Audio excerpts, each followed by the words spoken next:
Hello everyone, welcome to Ninestar Academy. कल मैंने आप लोगों के लिए यूपी स्कॉलरशिप के रिगार्डिंग एक वीडियो डाला था और उस वीडियो पर बहुत सारे अलग अलग टाइप के कमेंट्स यहाँ पर आ रहे हैं। ठीक है, जो डाउट्स मेरे को मिल रहे हैं, ऐसा नहीं है किसी एक स्पेसिफिक पॉइंट को लेकर के या स्पेसिफिक टॉपिक को लेकर के डाउट्स हों। अलग अलग कैटेगरी के अलग अलग टाइप के डाउट्स बने हुए हैं।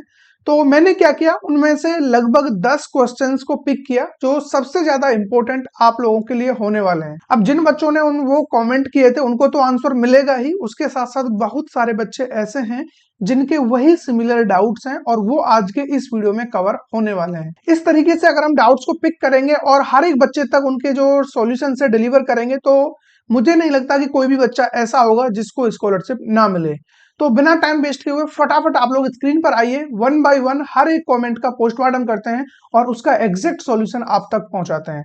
तो फर्स्ट कमेंट आया है यहाँ पर सूरज वर्मा की तरफ से, जहां पर इन्होंने मेंशन किया है यूपी डीलैट 2025-26 जिनका अभी काउंसलिंग चल रहा है वो कब भरेंगे। बच्चे का कहने का मतलब है कि अभी इनका काउंसलिंग प्रोसेस ओवर नहीं हुआ है। अगर काउंसलिंग ही नहीं हुआ है तो अभी इन्हें ये भी नहीं पता कि एग्जैक्टली कौन से कॉलेज में इन्हें एडमिशन मिलने वाला है। एडमिशन हो जाएगा उसके बाद कहीं स्कॉलरशिप की बात होगी।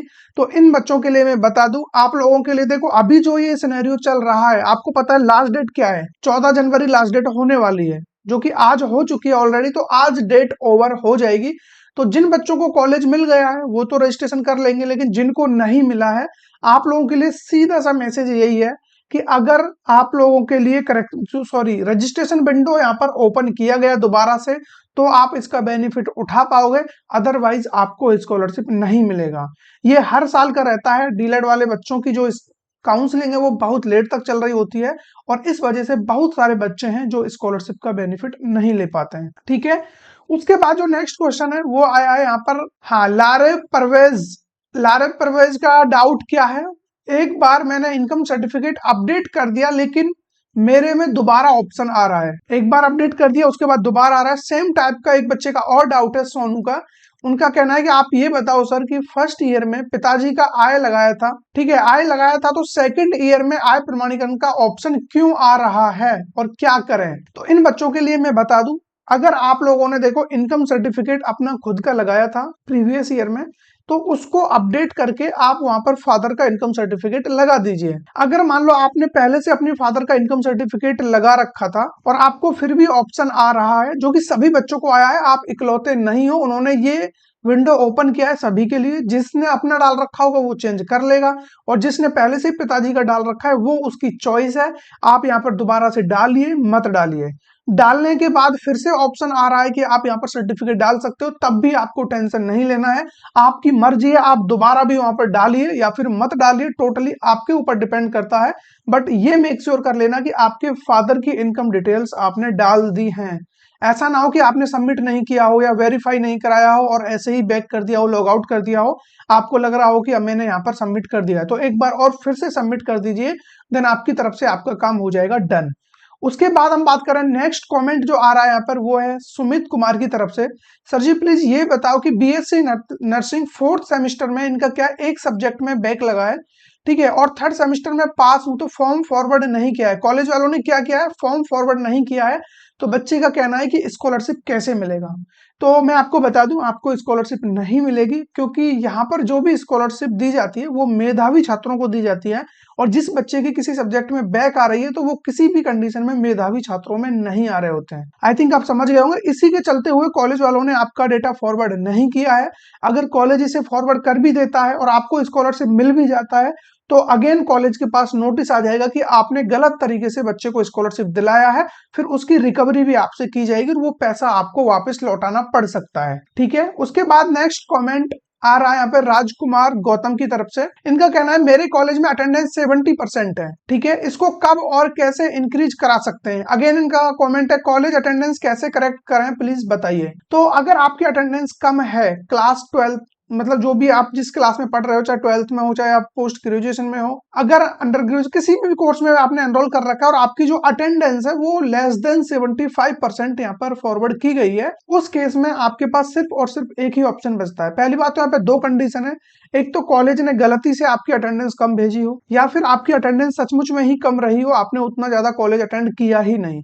तो इस कंडीशन में सिर्फ और सिर्फ कॉलेज के ऊपर ही आप डिपेंडेंट रह सकते हो। जब भी करेक्शन विंडो आएगी, अगर कॉलेज को लगता है कि उन्होंने गलती से आपकी अटेंडेंस कम भेज दी है या उनके पास ऑप्शन है कि वो इंक्रीज करके उसको भेज सकते हैं, तो वो करेक्शन टाइम पर ही आपको मिलेगा। ठीक है, करेक्शन टाइम पर आप उसको फिक्स करा सकते हो, उससे पहले आप उसको सही नहीं करा पाओगे। अब ये करेक्शन कब होगा, इसका आंसर जस्ट अभी आपको मिल जाएगा। ठीक है, देन उसके बाद हम बात करें यहाँ पर जो नेक्स्ट डाउट आ रहा है वो है यहाँ पर देवविद वरुण की तरफ से।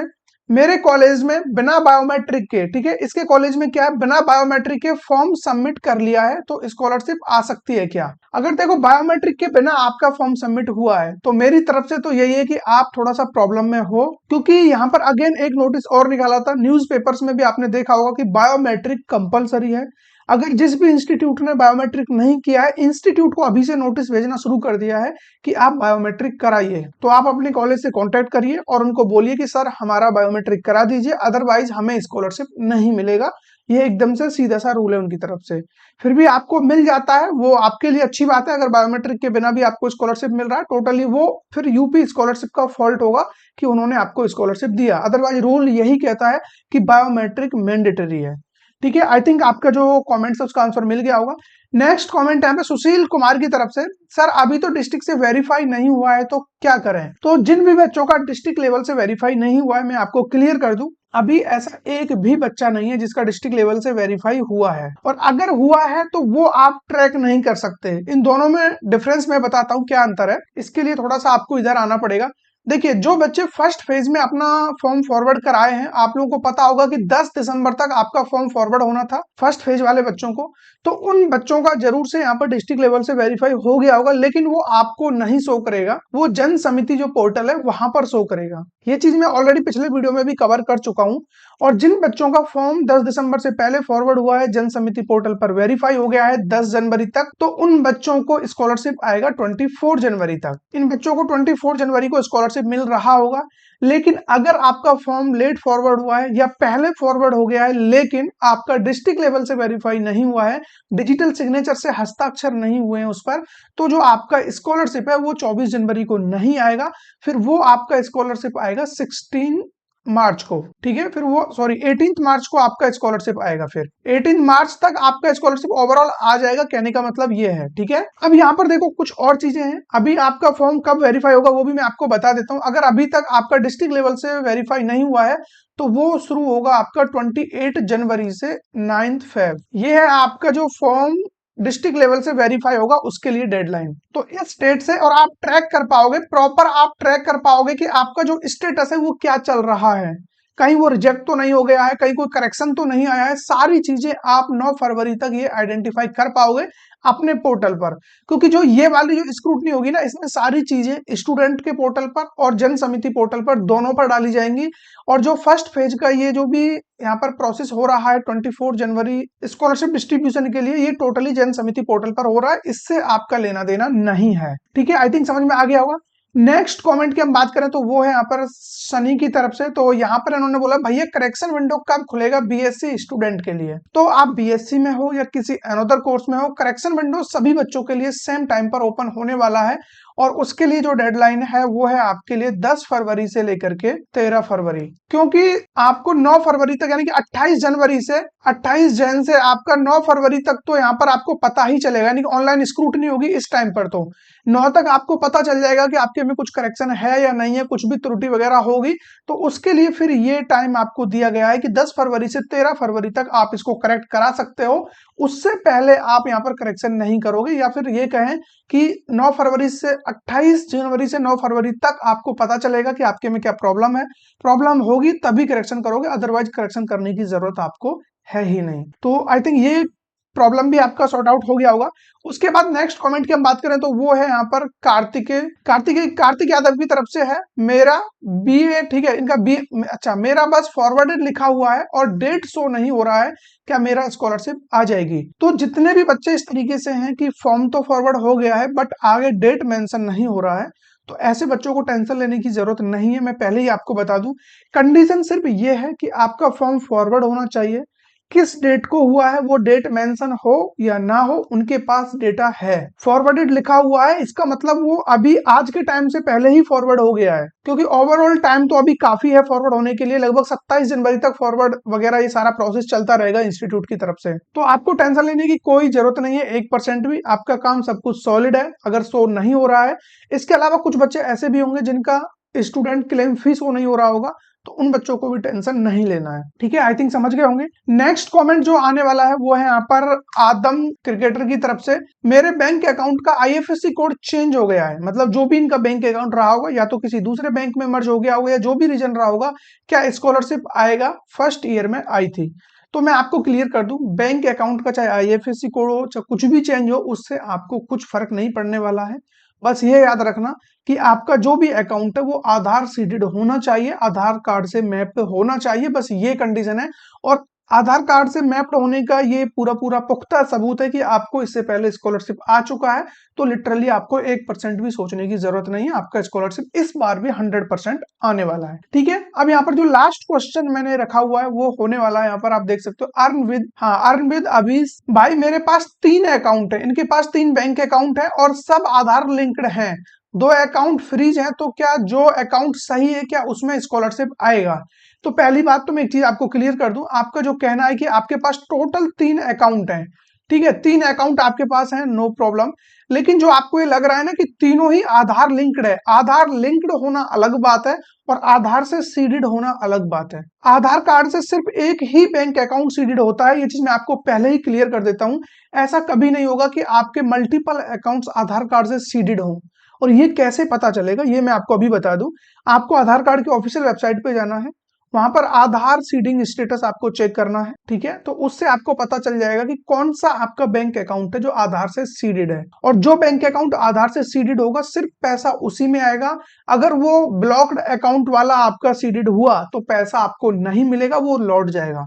ये आप पहले चेक कर लेना, जो आपका अकाउंट अभी सही है, जो फ्रीज नहीं हुआ है, अगर वो आपका मैप है तो फिर कोई प्रॉब्लम नहीं है। अगर नहीं है तो बैंक जाकर के जो पुराना वाला आपका सीडेड शो कर रहा होगा आधार की वेबसाइट पे, उसको आप रिमूव कराइए और अपना जो एक्टिव वाला अकाउंट है उसको एक्टिव कराइए वहां पर, देन तब आपका स्कॉलरशिप आ रहा होगा। अदरवाइज आप इस भरोसे में बैठे हो कि मेरे तो तीनों ही आधार कार्ड से अकाउंट ओपन हुए हैं, इट मीन्स मेरा आधार कार्ड से लिंक है, तो ये बिल्कुल गलत स्टेटमेंट है आपकी तरफ से।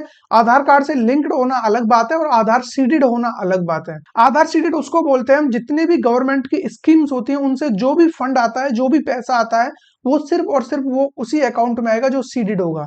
चाहे फिर कोई भी सब्सिडी का पैसा हो, चाहे कोई भी आपके बहुत सारे होते हैं ना, मनरेगा नरेगा वरेगा, जो भी गवर्नमेंट की तरफ से पैसा आ रहा होता है तो वो उसी अकाउंट में आता है। आई थिंक अब आप ये सारी चीजें रिलेट कर पाए होंगे। आज के वीडियो में मैंने इतने ही कमेंट्स रखे हैं, ठीक है। अगर हो सकता है कि कुछ कमेंट्स आपके मिस आउट हो गए, कुछ क्वेश्चंस ऐसे हो जो मैं कवर नहीं कर पाया हूं, तो कमेंट बॉक्स आपके लिए अगेन ओपन है। इस वीडियो में आप लोग कमेंट में बताना, नेक्स्ट वीडियो में मैं उन कमेंट्स को यहाँ पर कवर कर रहा हूँ इसी तरीके से, और आप लोगों के मुझे नहीं लगता कि कोई भी डाउट्स फिर यहाँ पर बच रहा होगा। बाकी नेक्स्ट वीडियो किस टॉपिक पर चाहिए वो भी बता देना मेरे को, और बाकी मिलेंगे ऐसे किसी इंटरेस्टिंग टॉपिक के साथ, तब तक बने रहिए हमारे साथ। Thank you.